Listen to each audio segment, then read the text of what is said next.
In a realm brimming with uncertainties, how might we delve beyond mere surfaces to uncover genuine meaning and purpose? C.S. Lewis beckons us to peer inward and outward, inviting a contemplation not just of the essence of our own metamorphosis, but also of what constitutes a society truly aligned with Christian virtues. This voyage offers no simple answers, but promises a tapestry of deep reflections on our existence and fellowship. Brace yourself to explore the fundamental queries Lewis posits, casting light on the path towards a more profound understanding of life and faith. 1. We must decide what we will do with Christ. Neutrality is not an option. There are moments in life that demand us to take a stand, to decide who we are and what we believe in. There is no middle ground, especially when it comes to the great questions, those that touch the core of our being. C.S. Lewis, a thinker of immense power and insight, challenges us in an extraordinary manner. With his words, he compels us to face a fundamental choice about Jesus Christ, a choice that rejects the possibility of neutrality. We cannot merely say that Jesus was a great moral teacher, Lewis reminds us. If he was merely a man and said the things he did, then he was a madman or something worse. But if he truly was who he claimed to be, then we are confronted with a truth we cannot ignore. In light of this, I am compelled to accept his divinity, however astonishing that may seem. This is not just a theological issue, it is an invitation to introspect, to question our beliefs, our values, our very identity. Lewis leaves us no choice. We face the trilemma of considering him a liar, a lunatic, or Lord. But what if we considered a fourth option, that of legend? Still, Lewis challenges us to examine the strength and depth of our conviction. Are stories powerful enough to shape centuries of history and millions of lives merely fictional? Or is there something more to this narrative that deserves our attention, our faith, our commitment? Lewis offers us more than arguments. He offers us a perspective that is not easy to accept, but one that, once embraced, has the power to transform our lives. In the face of Jesus' claims, we cannot remain indifferent. It is a matter that demands contemplation, that demands a decision. So faced with this challenge, what will we choose? Will we ignore the question, deem it irrelevant, or allow it to transform us, guide us, inspire us to live more fully, more truthfully?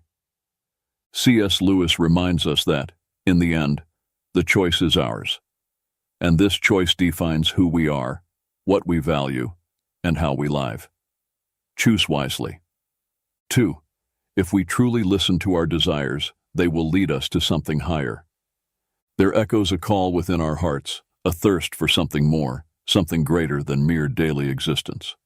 C.S. Lewis, in his work, The Weight of Glory, invites us to ponder the true nature of our desires. He tells us, it would seem that our Lord finds our desires not too strong, but too weak.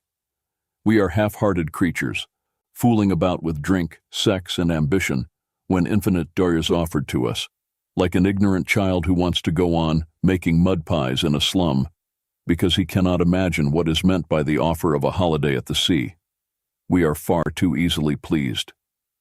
This contemplation is but the beginning of a deeper journey Lewis embarks on in Mere Christianity. He starts with our innate search for justice and fairness, questioning whence these desires come. Atheism, Lewis argues, fails to provide satisfactory answers. Once an atheist himself, Lewis faced a quandary. He rejected the notion of a benevolent God due to the world's cruelty and injustice. Yet, it was this very observation that led him to question, how could I call the universe unjust without having an idea of justice? One cannot deem a line crooked without knowing what a straight line is. Herein, Lewis guides us to a profound revelation. Our deepest desires, our notions of justice and injustice, point to something beyond ourselves. They suggest a natural law, a standard by which we measure our existence.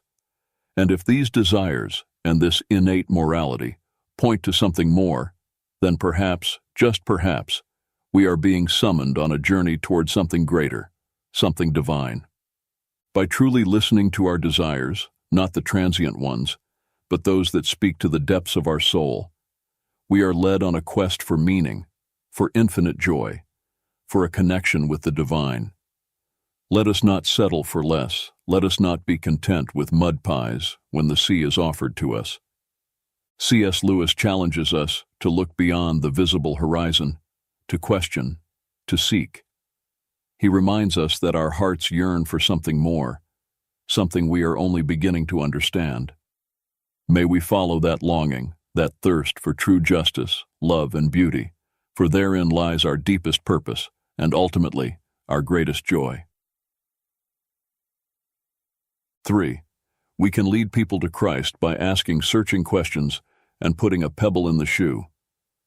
In a world awash with queries, often it's the simplest questions, those we pose almost thoughtlessly, that hold the power to spark the deepest of reflections. C.S. Lewis, in his lectures during a tumultuous period of history from 1941 to 1944, understood this with acute clarity. He addressed an audience entrenched in the struggle against the Axis powers, a time when the concept of evil was tangible, and the resistance against it, a collective endeavor. Lewis recognized that even those unfamiliar with the gospel shared a Christian worldview when they denounced something as evil. They leaned on an innate morality, a natural law that we all carry within us. Through this insight, Lewis found a way to connect, to appeal to this common conscience. Greg Koukl, in his book on apologetics, Tactics, describes a similar approach, the goal of leaving a pebble in the shoe of listeners. It's not about immediate persuasion, but about planting a seed of curiosity, a question that lingers and cannot be easily dismissed. I want to put a stone in his shoe, says Koukl. All I want is to give him something to think about, something that keeps nagging at him because it carries a truth that can't be simply shrugged off. Thus, mere Christianity progresses, pebble by pebble, leading the reader on a reflective journey, making them feel every stone along the path, and then showing how those stones can be removed. Lewis doesn't just make us aware of these stones, but ultimately reveals how the Christian gospel answers these unsettling truths. This strategy of posing reflective questions, of planting small seeds of curiosity, is a potent form of leadership. It teaches us that often an immediate answer or quick solution isn't necessary. The real power lies in getting people to ponder, in creating a space for truth to reveal itself in its own time. By engaging in this kind of dialogue, following Lewis's example, we can lead people on a journey of discovery, a journey that's not just about seeking answers, but about paving the way to find meaning, purpose, and ultimately a deeper connection with the divine. So the next time you find yourself in conversation, remember the power of a simple pebble in the shoe. You might not immediately see the change, but each pebble you leave, each question you raise, could be the beginning of a marvelous journey for someone. 4. The Christian life is a bit like being a rebuilt home. Imagine yourself as a living house. This is the powerful metaphor that C.S. Lewis presents us to describe the Christian journey, a journey of renewal, of transformation, that goes far beyond a simple makeover. In the beginning, the changes might seem familiar and even comfortable. Fixing leaks, arranging the plumbing, these are improvements we understand and accept.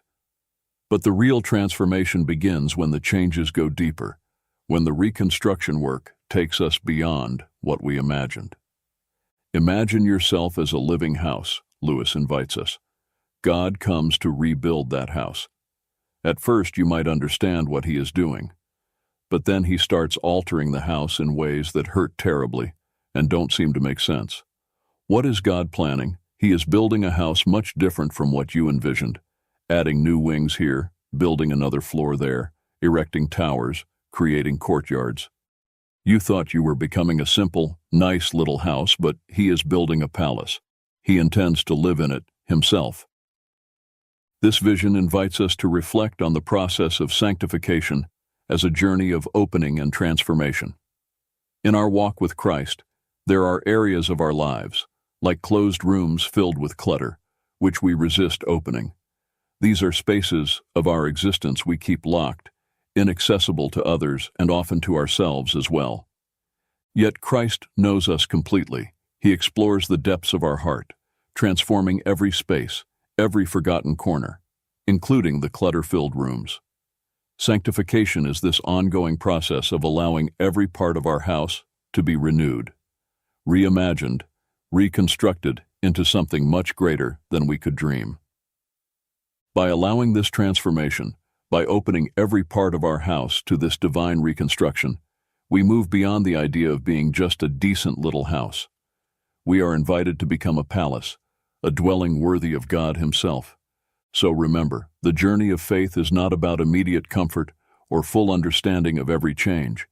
It is about trusting the Supreme Architect, allowing Him to make us His masterpiece, recognizing that each transformation, even those that challenge us, shapes us into something divinely beautiful.